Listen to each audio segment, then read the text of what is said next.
Dus is alles klaar voor de demonstratie. Daar kan elk ogenblik uit de mouw komen.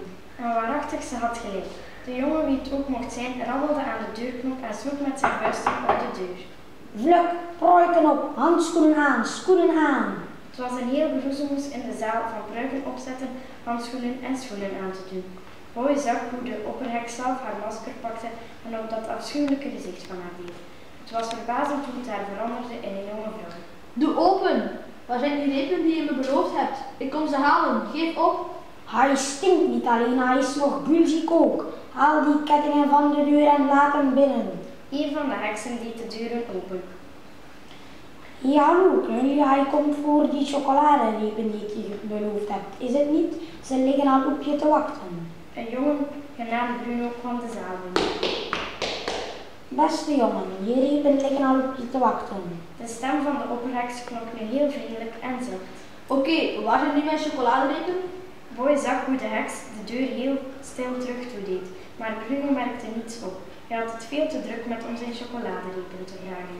Het is nu 1 minuut voor 3:30. Wat is hier verdomme aan de hand? Geef op die chocolade.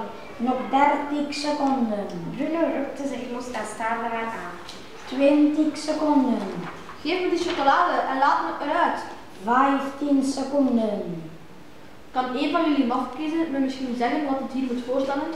10, 9, 8, 7, 6, 5, 4, 3, 2, 1, 0. En daar gaat hij. Bruno sprong op alsof iemand de speld in zijn achterwerk had gestoken.